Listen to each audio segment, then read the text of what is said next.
Good morning, folks. So, looking at doing spot channel in Photoshop.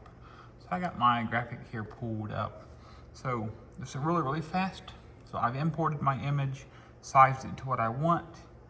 So I'm gonna go to my layers over here on this side, and you can sort of see it. And on my keyboard, I'm gonna hit Control. I'm going to click on that little box next to my layer, as that's going to put an outline all the way around my image. Next, I'm gonna go to the top. See if I can pan up just a hair if you can see it. So hit select, I'm going to hit modify, I'm going to hit contract by 2. I'm gonna go over here to my channel. These couple small buttons. It's gonna say new spot channel, kind of hard to see on here, but new spot channel. This here would be my white. I'm printing this on DTF today. I'm gonna hit OK. Then from here, I'm gonna go over to File. I'm going to go to Save As. You want to save this as a TIFF.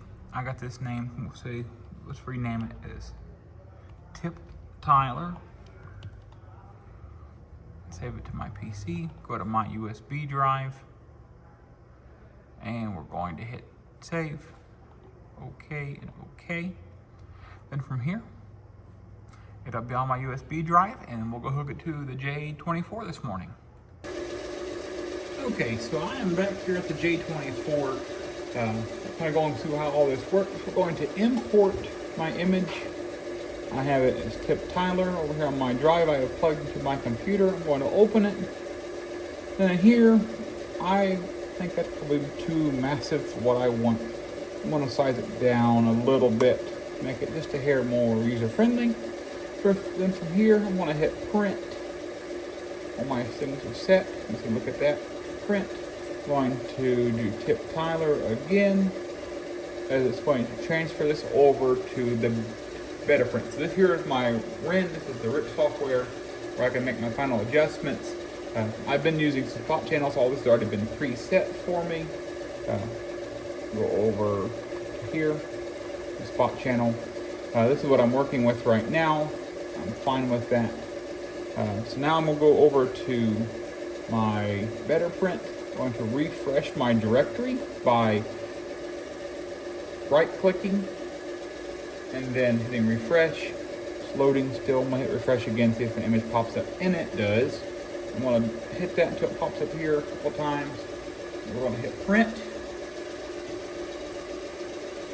It takes it a second or two to get, initialized, but once it gets going, we're fine. We'll watch it print here. This will be real time. I'll have a clue how long it's going to take as my thing moves on me.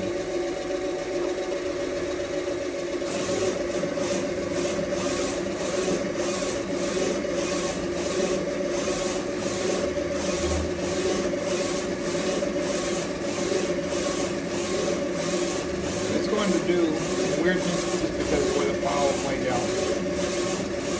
I'm just going to start laying down my color.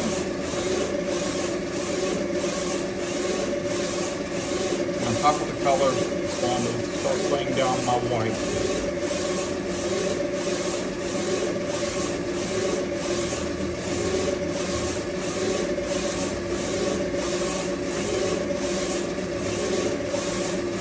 This is going to go on the back of my shop coat I have here, but I work on my keys in the back, so I don't get myself covered up in ink.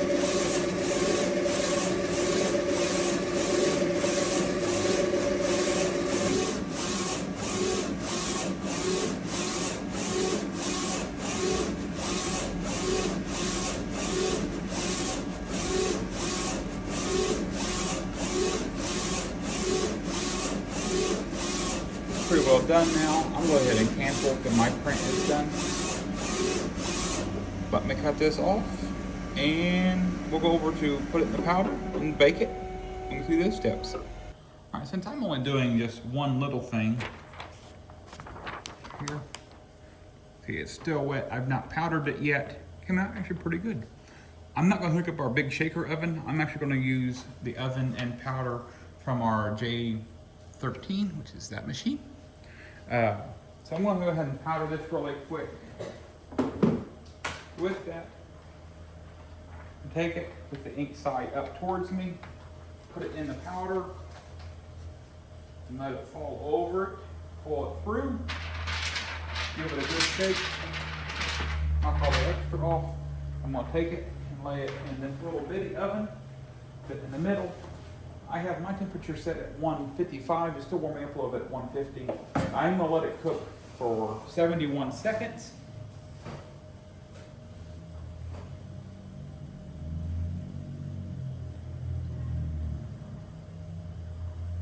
As it's cooking, what it's doing, it is taking this powdery glue, back up, and is making it, it's cooking it, and then it's putting it across the ink.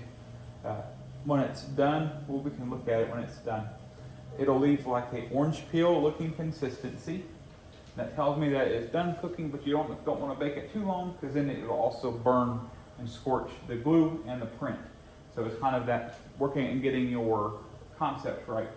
So it's good to go. One thing I'm going to recommend everyone get some DTF cleaner, doing some DTF work. This, in the case that your head gets clogged up, so you can flush it. You can also cap it that way. And over here, but you can see that I am about out of it. Put it here a little closer. Is some DTF moisturizer. Here's just a small sample bottle. This is one we can wet cap the machine after we're done for the day. So it's going to beep and scream at me, tell me it is done.